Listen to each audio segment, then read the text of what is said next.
ये डिक्रीज हो रहा है। डिक्रीज हो रहा है। बी से सी तक ग्रेडियंट डिक्रीज होगा। तुम्हारा भी एक आंसर वही है जो अंश का है। Okay, now Sabahat, your answer is required. वैसे सबाहत लास्ट में पढ़ा दिया था मैंने, ये याद होना चाहिए।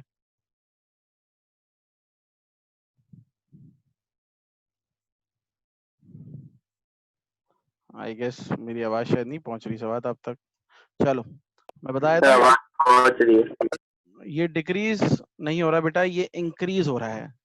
आप लोग पूछेंगे क्यों, तो इसका जवाब मैं दे देता हूँ आप लोग को। क्वेश्चन रिपीट तो नहीं, अब मैं जवाब ही दे देता हूँ उसका सवाल। बेसिकली मैंने पूछा है कि बी से सी तक आपका ग्रेडियंट पे क्या इफेक्ट आ रहा है, ठीक है। तो दो लोगों ने कहा कि ये इंक्रीज हो रहा है। No problem, net net problem हो रहा है, कोई मसला नहीं सवाल, आई कैन अंडरस्टैंड। मैं जवाब दे देता हूँ। तो बी से सी तक जो है ग्रेडियंट आपका इंक्रीज हो रहा है। कैसे? जैसे मैंने यहाँ बात की थी फर्स्ट वाले में। यहाँ देखें, ए से बी तक मैंने क्या कहा था, while going from A till B, what is happening while going from A till B? This curve is approaching towards zero gradient. If it is approaching towards zero gradient, it means it is reducing. और यहाँ क्या हो रहा है, यहाँ this curve is approaching towards vertical axis, ठीक है। So it means it is approaching towards infinity. The number which is approaching towards infinity is the number which is increasing, है ना भाई। कोई चीज इन्फिनिटी की तरफ जा रही है इसका मतलब वो बढ़ रही है, कोई चीज जीरो की तरफ जा रही है इसका मतलब वो कम हो रही है, ठीक है। तो ये कर्व है, स्ट्रेट लाइन नहीं है, ठीक है। तो कर्व जब भी इस तरह का होगा इसका मतलब ये वाई एक्सिस को अप्रोच कर रहा है, तो इस वाई एक्सिस को अप्रोच करेगी वो बढ़ेगी। तो हम कहेंगे while moving from B to C, moving from B to C, speed is increasing. Okay, अंश आपने क्वेश्चन पूछना है, कहिए क्या क्वेश्चन पूछना है। सर देखें, 0 से A तक हम जब जा रहे थे तो आपने बोला कि ये डिक्रीज होगा क्योंकि कर्व था हमारे पास। अगर ये कर्व स्ट्रेट था, लाइन होती तो हम बोल सकते थे कि कांस्टेंट। एक्सीलरेट हो रहा है। एक्सेलरेशन मैंने बोला ही नहीं है, तीनों बार तुमने ही बोला है, मैंने इसीलिए कहा एक्सेलरेशन की बात ही नहीं करो। मैं यही तो कह रहा हूँ मेरे भाई, ये कर्व है और ये कर्व अप्रोच कहाँ कर रहा है, हॉरिजॉन्टल एक्सिस की तरफ अप्रोच कर रहा है। ये कर्व ऊपर जाते जाते क्या हो रहा है, ऊपर जाते जाते स्ट्रेट लाइन हो गया हॉरिजॉन्टल एक्सिस के पैरेलल, ठीक है। तो जो ग्रेडियंट हॉरिजॉन्टल एक्सिस के पैरेलल जो लाइन हो जाती है उसका ग्रेडियंट जीरो हो जाता है। तो एक कर्व है जो जीरो ग्रेडियंट की तरफ अप्रोच कर रहा है, तो उसका अपना ग्रेडियंट क्या हो जाएगा, रिड्यूस होगा ना। मैंने कहा था वो वैल्यू जो जीरो, जैसे फॉर एग्जांपल कोई नंबर है वो 10 से 9 की तरफ चला गया, 9 से 8 की तरफ चला गया, 8 से 7 की तरफ, अंटिल 2 की तरफ, फिर 1 की तरफ, फिर 0 की तरफ गया। तो जो चीज 0 की तरफ अप्रोच करेगी वो कम हो रही होगी तभी तो 0 की तरफ पहुंचेगी। कभी सुना है कि एक नंबर बढ़ रहा है और 0 हो गया? कभी भी बढ़ती हुई चीज 0 नहीं होती, कम होती हुई चीज 0 होती है ना। समझ आई बात? जी तो ये क्या हो रहा है, ओ से ए तक जो कर्व है ये आगे जाके जीरो ग्रेडियंट की तरफ जा रहा है। तो जो जीरो ग्रेडियंट की तरफ जा रहा होगा वो खुद कम हो रहा होगा तभी तो जीरो ग्रेडियंट की तरफ जा रहा है। सही है। इसी तरह यहाँ पर बी से सी में क्या है, ये कर्व आगे जाके वाई एक्सिस की तरफ पैरेलल हो रहा है। तो वाई एक्सिस के पैरेलल हो जाएगा, इसका मतलब क्या है, इसका ग्रेडियंट इन्फिनिटी की तरफ जा रहा है। तो जो वैल्यू इन्फिनिटी की तरफ अप्रोच करेगी इसका मतलब वो वैल्यू इंक्रीज हो रही है ना। लॉजिकली समझ में आती है ना बात, है कि नहीं? सबको समझ में ये आ गई बात? रिपीट करें ये। सर ये समझ नहीं आया मुझे। चलो मैं बताता हूँ तुम लोग को।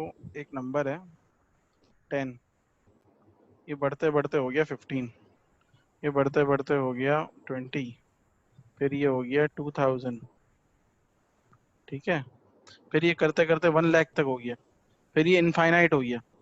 तो एक बात लॉजिकली समझ में आती है, जो चीज इनफाइनाइट हो जाए, इनफाइनाइट सबसे बड़ी चीज होती है ना। तो जो चीज इनफाइनाइट होने जा रही है वो चीज बढ़ेगी तो इनफाइनाइट होगी ना। मैं नंबर को बढ़ाऊंगा तो इन्फिनिटी होगा ना, वो नंबर को कभी कम करूंगा तो इन्फिनिटी तो कभी भी नहीं होगा वो। ये बात समझ में आती है सबको लॉजिकली, सर है ना। जी सर। और जो चीज कम करूंगा वही चीज जीरो हो सकती है ना। अगर कोई चीज को कम करूं और वो चीज इन्फिनिटी हो जाए, ऐसा तो नहीं हो सकता ना। जो चीज कम हो रही होगी वो हमेशा जीरो की तरफ जाएगी, जो चीज बढ़ेगी वो हमेशा इन्फिनिटी की तरफ जाएगी। ये बात सबको समझ में आती है। तो यही चीज मैं यहाँ रिपीट कर रहा हूँ कि ओ से ए तक जब कर्व जा रहा है तो ओ से ए तक कर्व की शेप कुछ ऐसी है कि आगे जाके वो हॉरिजॉन्टल एक्सिस के पैरेलल हो गया। तो जो चीज हॉरिजॉन्टल एक्सिस के पैरेलल हो रही है इसका मतलब ये ग्रेडियंट जीरो कहलाता है ना, हॉरिजॉन्टल एक्सिस के पैरेलल वाली लाइन। तो जो ये वाला ग्रेडियंट फिर क्या होगा, ये ग्रेडियंट कम होगा तभी तो हॉरिजॉन्टल के पैरेलल होगा। ये ग्रेडियंट रिड्यूस होते होते यहाँ के जीरो हो गया ना, समझ में आई बात। ए से बी तक जीरो है, ओ से ए तक रिड्यूस होगा, जीरो हो जाएगा, फिर बढ़ना शुरू हो जाएगा, बढ़ना शुरू होगा पैरेलल टू वाई एक्सिस हो जाएगा, तो इनफाइनाइट की तरफ चला जाएगा। ठीक है, यहाँ तक किसी को क्लैरिटी ना हो अभी तक? जी सर, समझ आ गया। समझ आ गया। और दानियाल? सर दानियाल, सबाहत, किसी को कोई क्वेरी है अभी? अंश? सर एक बात क्लियर कर ले, ये बी से सी की तरफ जब जाएगा तो हमारी लाइन जो है ये वर्टिकल हो जाएगी, तो मतलब ये इनफाइनिटी की तरफ जा रहा है ना। हाँ सही है, बिल्कुल सही है। जब इनफाइनिटी की तरफ जा रहा है, पर ऊपर तो हमारे पास थोड़ा सा कर्व है, उससे कोई फर्क नहीं पड़ता। कहाँ पे बेटा? सर हाँ, ये जहाँ पर आपने लिखा ये कर्व जो है हमारे ये पास हाँ हाँ बी हाँ से शुरू होता हुआ। सही है, जी जी, ये कर्व जो है, इस कर्व से ये नीचे जा रहा है इनफाइनिटी की तरफ। बिल्कुल बिल्कुल पर सही है। सर इधर जो कर्व है ये मैटर नहीं करता इधर। ये मैटर, यही तो इसकी इसकी वो बता रहा है, अप्रोच बता रहा है। भाई एक बात सुनो, इसकी जगह अगर ऐसा होता, फॉर एग्जांपल मैं कहता हूँ मैं दूसरा कर्व ड्रॉ करता हूँ, ठीक है। इसकी जगह अगर ऐसा कर्व होता तो मैं कभी कह सकता हूँ इन्फिनिटी की तरफ जा रहा है। ये कर्व तो जीरो की तरफ जा रहा है ना, नहीं आगे जाकर सीधा हो जी जाएगा। यही कर्व इन्फिनिटी की तरफ जा सकता है ना। मैं कह रहा हूँ मेरे ग्राफ का ये पार्ट नहीं है, लेकिन मैं एज्यूम कर रहा हूँ कि भाई कोई चीज मोड़ रही है। फॉर एग्जाम्पल मैं कहता हूँ यार ये गाड़ी यहाँ से मुड़ेगी तो अगली गली में ही जाएगी ना, उसके बाद तो कोई जगह बचती नहीं। फॉर एग्जाम्पल मेरे घर के आगे और दूसरी गली है, तो गाड़ी अगर मेरे घर से आगे मुड़ गई तो दूसरी गली में ही जाएगी ना। मैंने देखा नहीं, लेकिन मैं अंदाजा तो दे सकता हूँ ना कि भाई इसकी मैं डायरेक्शन देख रहा हूँ तो आगे जाके इसको यही जाना है। सही है। जी तो there is no other way ना इस ग्राफ के लिए। ये ग्राफ यहाँ से गया गया यहाँ गया, तो आखिर में क्या होगा, ग्राफ स्ट्रेट ही हो जाएगा ना, और कहाँ जा सकता है। तो इसका मतलब ये इंक्रीज हो रहा है ग्रेडियंट। इसीलिए हमने सम अप किया कि ओ से ए तक ग्रेडियंट डिक्रीज हो रहा है, ए से बी तक जीरो हो गया ग्रेडियंट, और बी से सी तक इंक्रीज। अभी हम सिर्फ ग्रेडियंट की बात कर रहे हैं, आप लोग डिस्टेंस से कंफ्यूज मत कीजिएगा इसको। देखिए शुरू में मैंने जब कहा था ओ से ए तक ग्रेडियंट डिक्रीज हो रहा है, तो इसका मतलब ये थोड़ी कि डिस्टेंस भी डिक्रीज हो, डिस्टेंस तो बढ़ रहा है। देखो ऊपर की तरफ डिस्टेंस तो बढ़ रहा है ना ऊपर जाते हुए, लेकिन ग्रेडियंट डिक्रीज हो रहा है। अच्छा, आप लोग का सवाल यहाँ पे ऐसा होना चाहिए, आप पूछ सकते हो कि सर ऐसा कैसे हो सकता है कि एक कर्व है जिसका ग्रेडियंट तो डिक्रीज हो रहा है लेकिन उसके अंदर डिस्टेंस बढ़ रहा है, ऐसा पॉसिबल है?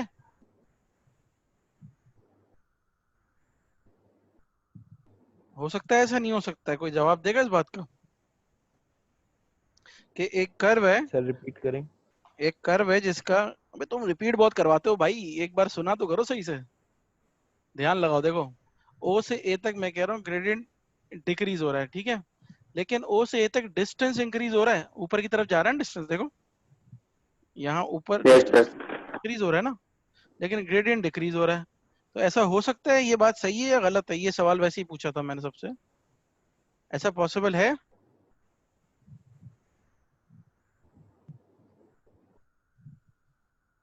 हाँ यस सर। पॉसिबल है ना। तो ऐसा कैसे पॉसिबल है? देखो ऐसा इसलिए पॉसिबल है क्योंकि ग्रेडियंट तो क्या है, चेंज है, ठीक है, ये डिस्टेंस एक्चुअल है।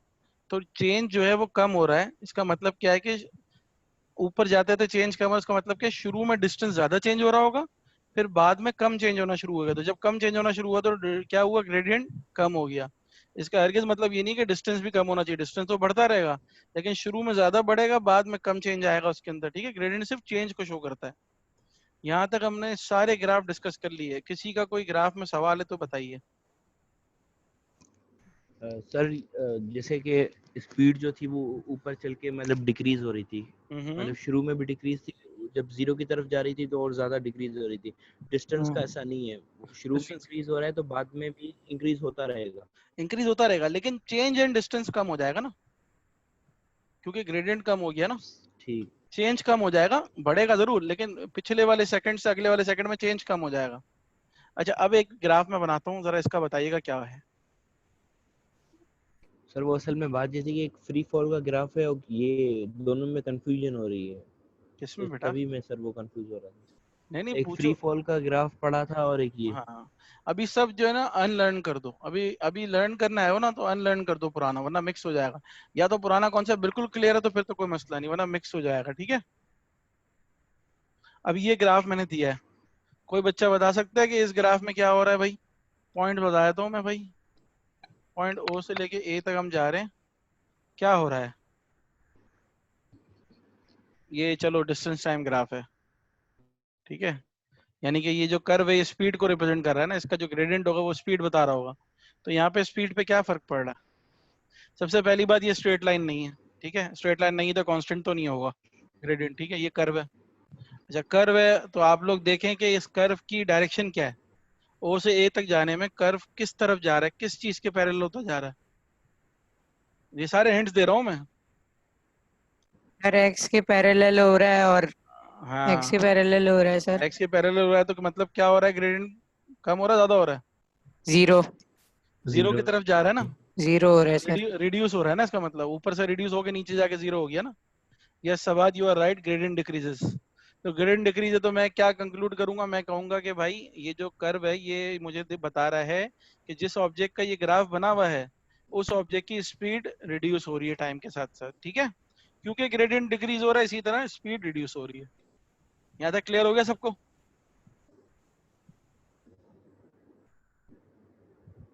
कोई सवाल नहीं है मेरे ख्याल से ना? Yes sir. अच्छा एक और बनाता हूँ मैं, ऐसे टेस्ट ले रहा हूँ आप लोगों का ताकि आप लोग ग्राफ से खेलना सीख गए ना इस चैप्टर में, काइनेमेटिक्स में, तो फिर कोई पेपर का क्वेश्चन आपके लिए मुश्किल नहीं होगा इंशाल्लाह। अब आता है हमारा ये ग्राफ ग्रीन वाला, दानियाल बताइए बी से सी तक क्या हो रहा है भाई? चलो इसको मिटा देता हूँ, बहुत पीछे चलाएगा ये, नेगेटिव वैल्यू में तुम लोग कंफ्यूज हो जाओगे।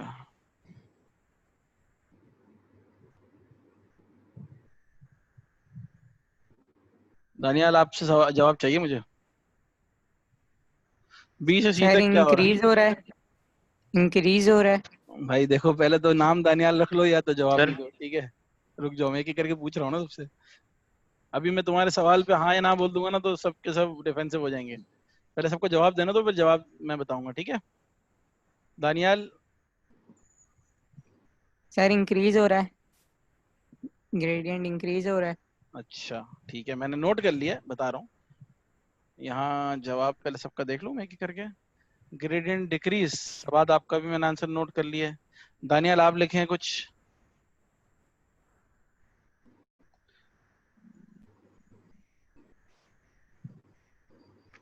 सर इंक्रीज, ओके, दानियाल कह रहे हैं इंक्रीज, हुजैफा कह रहे हैं इंक्रीज, सबात कह रही हैं डिक्रीज, और अंश आप बता दें बेटा।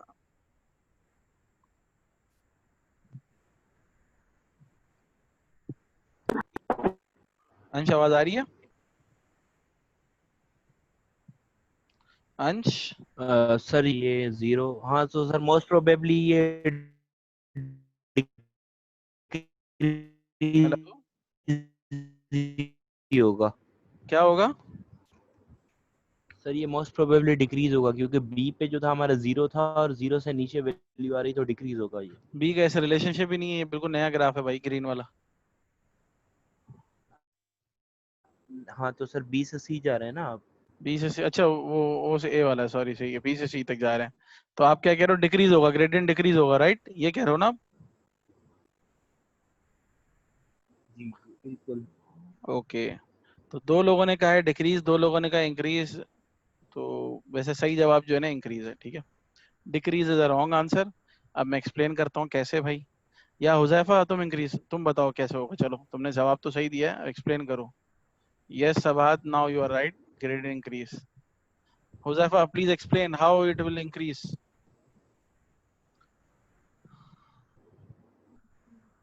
Sir, I didn't give any answer. हाँ ये किसकी आवाज आ रही है यार, तुम लोग जवाब देने के टाइम पे गायब हो जाते हो। Hello Sir, I didn't get time Muzaffar Khan. क्या नहीं करें? सर मैंने कोई आंसर नहीं दिया अब तक। अच्छा हुजैफा आप हो, मैं कंफ्यूज हो रहा था, दानियाल की आवाज से आपकी आवाज को कंफ्यूज कर रहा था, ओके। आपने कोई भी आंसर नहीं दिया। नहीं सर, मेरे को कुछ समझ ही नहीं आया था। तो तुम इतनी देर से इतने सारे यस यस कर रहे थे। ठीक है सर, पीछे वाले में डिक्रीज आपने बोला, पीछे जो राउंड आ रहा था, जो कर्व आ रहा था, हाँ हाँ तो हाँ आपने जो वर्कशीट में लिखा था उसमें आपने इंक्रीज बोला, सर किस सॉरी वाले डिक्रीज बोला, अब इसके अंदर इंक्रीज हो रहा है, ये कंफ्यूजिंग हो रही है। कंफ्यूजिंग कैसे हो रहा है बेटा? देखो तुम बात को सुनो सही से। पिछले वाले में मैंने क्या कहा था, ये दिखाऊं तुम्हें? पिछले वाले में मैंने कहा था ऊपर की तरफ जाते हुए डिक्रीज हो रहा है। अभी मैंने क्या कहा है, बी टू सी, मैंने डायरेक्शन उल्टी कर दी है ना बेटा। समझे बात को? जी जी सर। अब समझ में आया हाँ ना? अभी इंक्रीज हो रहा है, ठीक। यही तो कैच जी था सर। इसके अंदर, ठीक है? थोड़ा सा मैंने ट्रिक डाली थी इसमें। अब इंक्रीज हो रहा है। जी जी। हाँ, इंक्रीज क्यों हो रहा है? क्योंकि देखो ये अप्रोच कर रहा है वाई एक्सिस की डायरेक्शन को, वाई एक्सिस के पैरेलल हो जाएगा। और हमें पता है कि जो ग्राफ वाई एक्सिस के पैरेलल होगा वो ग्राफ का ग्रेडियंट क्या होगा, इंक्रीज होगा। ठीक है? अच्छा, ये अप्रोच कर रहे हैं इसलिए इंक्रीज और डिक्रीज हो रहे हैं। दोबारा मैं कह रहा हूँ, ये ग्राफ अप्रोच करे तो इंक्रीज और डिक्रीज हो रहे हैं। जो एग्जैक्टली पैरेलल हो जाएंगे वाई एक्सिस के वो इन्फिनिटी हो जाएंगे, और जो ग्राफ एग्जैक्टली हेक्स एक्सिस के पैरेलल हो जाएगा वो जीरो हो जाएगा। ठीक है? सिर्फ अप्रोच की टाइम पे हम इंक्रीज और डिक्रीज की बात कर रहे हैं। अगर जो एग्जैक्टली पैरेलल हो जाएंगे उस पे हमें पता है ना कि सर्टेनिटी, ये वैल्यू पता है हमें। जो ये लाइन हो जाएगी हॉरिजॉन्टल के पैरेलल, इसका ग्रेडियंट क्या हो जाएगा, जीरो। अब ये इंक्रीज नहीं हो, डिक्रीज नहीं हो रहा है, पूरा जीरो हो गया है। और अगर कोई लाइन ऐसे है तो ये पैरेलल टू वाई एक्सिस हो गई, तो इसका ग्रेडियंट इन्फिनिटी है। इन्फिनिटी को ऐसे लिखते हैं, 8 को जो है ना 90 डिग्री पे घुमा देते हैं। सही है? यहाँ तक सबको सर क्लियर है? ये सर इसमें बहुत सी कंफ्यूजन हैं सर, सर डील कर लें। हाँ, किस किस को कंफ्यूजन है भाई बताइए। सर इसमें बहुत सी कंफ्यूजन हैं। अच्छा तुम बोलो भाई, तुम वैसे बाकी सबको तो सर क्लियर हो मुझे गया, तुम बताओ क्या कंफ्यूजन है। सर देखें, पिछले ग्राफ में आपने बोला कि अगर ये सी से बी की तरफ जाएगा तो ये डिक्रीज होगा। ठीक है सर, अगर पिछले ग्राफ से कनेक्ट करें पिछले ग्राफ को तो खोल लेते हैं, एक सेकंड आपने रुको। बोला था अगर खोल लेते हैं, सी बेहतर से हो बी जाएगा की ना। तरफ जाएगा तो इस ग्राफ की बात कर रहे हो? जी सर, अभी देखें आपने अगर ओ से ए की तरफ बोला है तो ये डिक्रीज होगा, तो ऊपर जा रहा है ना। क्योंकि सर तो यहाँ मैंने ये यही तो अभी मैंने ये उसको क्लियर ऊपर तो जा किया रहा है और ये कर्व है। हुजैफा को। मैंने हुजैफा को अभी यही तो क्लियर किया है। मैंने कहा कि भाई ऊपर जाते वक्त डिक्रीज हो रहा है, मैंने तो नीचे आने की बात की है। मैं बार बार तो ये तो कह रहा हूँ कि बी से सी तक, बी से सी उल्टी डायरेक्शन बताइए ना मैंने। ये देखो, जब डायरेक्शन मैंने रिवर्स कर दी तो नेचर भी तो रिवर्स हो जाएगी ग्राफ की। क्या समझे? मैंने कहा ना कि बी से सी जाने में क्या होगा ग्रेडियंट। मुझे भी पता है नीचे से ऊपर जाते वक्त तो आप सबको याद होगी या डिक्रीज हो रहा है। ऊपर से नीचे आते वक्त क्या हो रहा होगा। ठीक है? क्लियर हुआ अंश? जी सर। और भाई क्लियर ना जी भी हो ना, बाद में प्राइवेटली मुझसे तुम व्हाट्सएप पे भी पूछ लिया करो, किसी भी बच्चे को कोई प्रॉब्लम हो ना। ठीक है? क्रिस्टल क्लियर है दानियाल, वेरी गुड। कौन सी एलोट्रॉपी है ये नहीं पूछूंगा मैं, क्रिस्टल। और अगर सर हाँ हाँ, बोलो बोलो। देखिए सर, अभी बी ठीक है सर, अगर हम नीचे एक और लाइन ड्रॉ करते हैं बी से नीचे, अच्छा तो चलो उसको हम डी नाम दे देते हैं। ठीक है कहाँ पे कह रहे हो, इसमें कह रहे हो? सर, बी से नीचे, हाँ बी से नीचे हम एक ड्रॉ करते हैं। ठीक है सर, हाँ हाँ। कर्व, तो उसको हम क्या नाम देंगे, वो भी इंक्रीज हो रहा होगा ना। मुझे तुम एक काम करना, कर्व कॉपी पे ड्रॉ करके पिक्चर भेजना, मैं तुम्हें कंफर्म कर दूंगा। ठीक है? वॉइस नोट से, क्योंकि यहाँ ठीक ऑलरेडी है सर। सबको समझ में आ गया है, तो मेरे ख्याल से मैं तुम्हें आराम से अलग से समझा दूंगा। ओके? तुम्हें ठीक। कोई जितनी कंफ्यूजन हो ना, अपने एक पिक्चर कॉपी पे लिखना, ग्राफ बनाना और वॉइस नोट भेज देना मुझे, मैं क्लियर कर दूंगा तुम्हें। ये तो हो गया भाई ओके। हमारा डिस्टेंस टाइम ग्राफ। अब इसके कुछ एट्रीब्यूट्स हम यहाँ पढ़ लेते हैं। की पॉइंट्स क्या है डिस्टेंस टाइम ग्राफ के? The gradient of distance time graph is the speed of an object, ये हमने डिस्कस कर लिया, सबको क्लियर है, याद हो गया होगा। If gradient zero, body is at rest.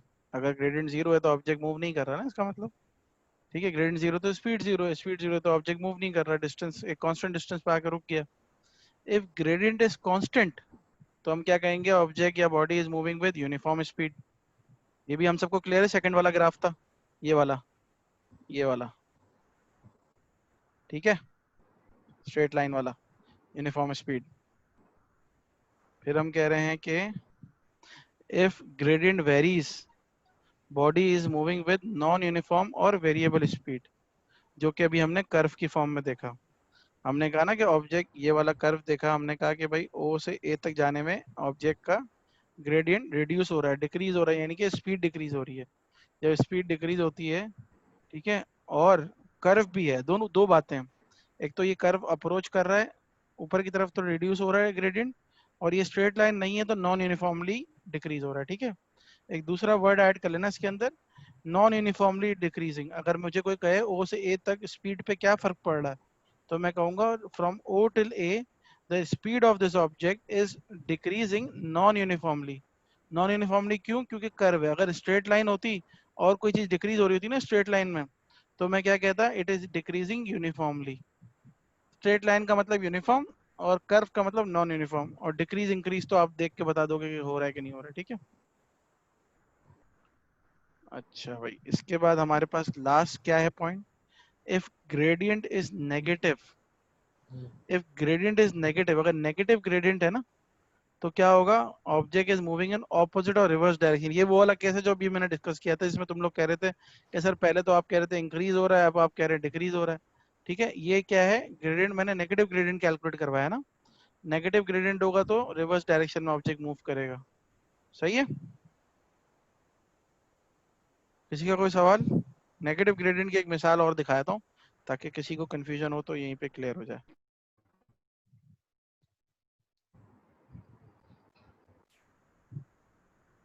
यहाँ पे ऑब्जेक्ट है, टाइम, डिस्प्लेसमेंट, ठीक है, या डिस्टेंस। अब ये क्या है, ये ग्रेडियंट है पॉजिटिव, कांस्टेंट ग्रेडियंट और पॉजिटिव ग्रेडियंट। क्यों? क्योंकि इसके अंदर क्या हो रहा है, चेंज जो है वो पॉजिटिव आ रहा है। जो नेगेटिव ग्रेडियंट होता है उसके अंदर क्या होता है, उल्टा होता है, उसके अंदर चेंज नेगेटिव आता है। कैसे?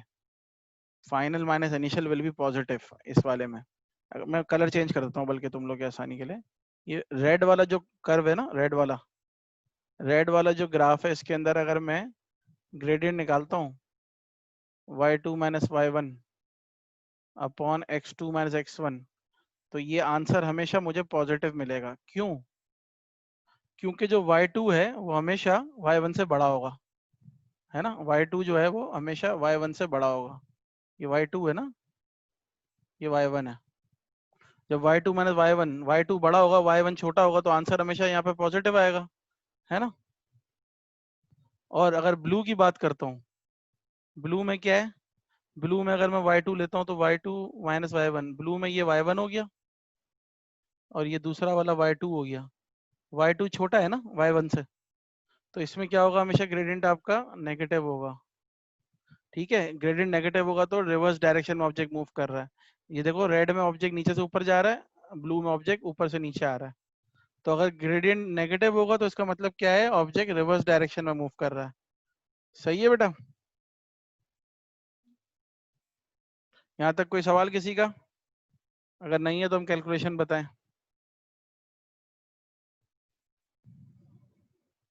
Any question?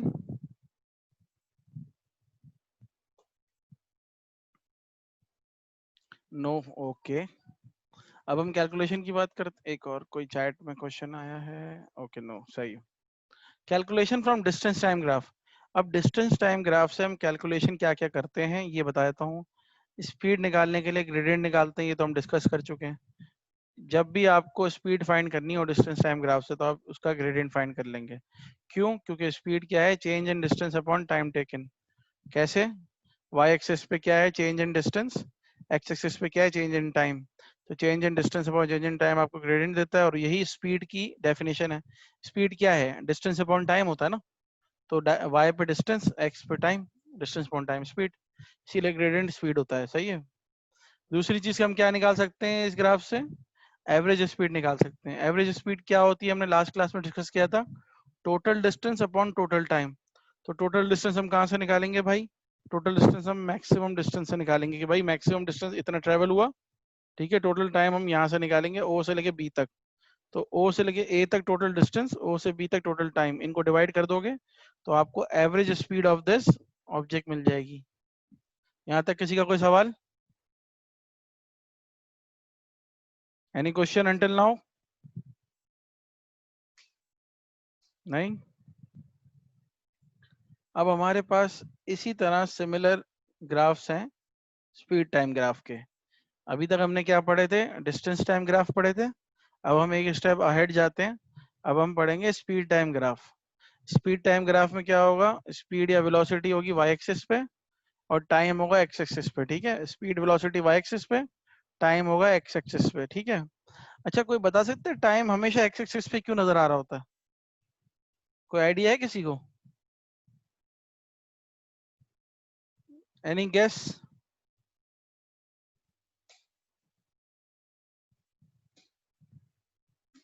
हुजैफा?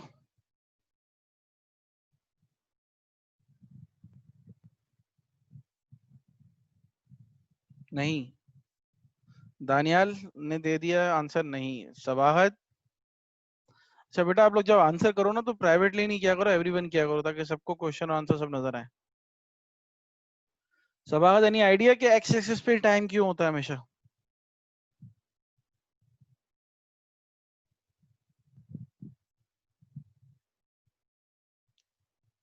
अंश, एनी आइडिया? जिसको नहीं, किसी को भी नहीं पता इसका मतलब? ओ Sabahat, very good answer. Independent. X axis पे हमेशा उस क्वांटिटी को रखते हैं जो इंडिपेंडेंट वैल्यू, इंडिपेंडेंट प्रॉपर्टी रखती हो। ठीक है। So as we know that in the whole universe time is the most independent quantity. जब भी कभी दो क्वांटिटीज का कंपैरिजन पे ग्राफ बनेगा ना, तो अगर उनमें से एक क्वांटिटी टाइम हुई ना, तो ये तो डेफिनेट है कि टाइम को आप एक्स एक्सिस पे रखोगे, क्योंकि time is the independent quantity. Independent quantity मतलब टाइम कंट्रोलेबल नहीं है ना, टाइम को किसी और क्वांटिटी से कंट्रोल नहीं किया जा सकता। हाँ, बाकी क्वांटिटीज टाइम पे डिपेंड करती हैं। फॉर एग्जांपल मैं कह रहा हूँ 4 सेकंड गुजर गए, इतना मीटर ट्रेवल हो गया। ठीक है, हम ये नहीं कहते कभी भी कि यार 5 मिनट ट्रेवल किया तो तीन तीन सेकंड गुजरे। ऐसा कभी भी नहीं कहते। हम कहते हैं 3 सेकंड में 5 मीटर में ट्रेवल किया। कभी नहीं कहते कि 5 मीटर में 3 सेकंड हमने स्पेंड किए। सही है। तो इसलिए एक्स एक्सिस पे हमेशा टाइम को रखते हैं और वाई एक्सिस पे हमेशा डिपेंडेंट क्वांटिटी को रखते हैं। तो यहाँ पर क्या स्पीड टाइम ग्राफ में हमने वाई एक्सिस पे स्पीड या वेलोसिटी को रख दिया। ठीक है। सबसे पहला ग्राफ हमारा क्या कहता है? कोई बताएगा सबसे पहला ग्राफ क्या कह रहा है? लिखा हुआ है वैसे, लेकिन फिर भी एक्सप्लेनेशन मांगूंगा मैं। अच्छा अंश, आप बताइए अगर आइडिया हो कुछ तो। अगर नहीं है तो कोई मसला नहीं, मैं बता दूंगा। सबसे पहला ग्राफ क्या कहता है? मैं क्योंकि आपसे इसलिए पूछ रहा हूँ कि जब हमने डिस्टेंस टाइम ग्राफ पढ़ा था तो आपने एक क्वेश्चन रेज किया था, वो क्वेश्चन आपका यहाँ आंसर हो जाएगा बहुत आसानी से। आपने कहा था, अभी मैं आपको जरा दिखाता हूँ प्रीवियस ना लेक्चर की स्लाइड्स।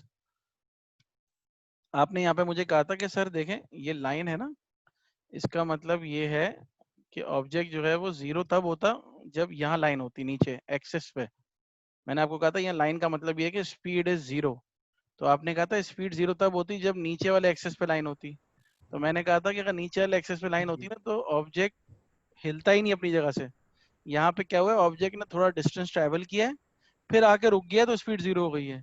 अगर ऑब्जेक्ट अपनी जगह से हिलता ही नहीं ना तो फिर कोई ग्राफ ही ना होता, यहाँ पे सिर्फ एक्सेस बने हुए होते हैं। वो चीज हमने नीचे देखी है। क्या है?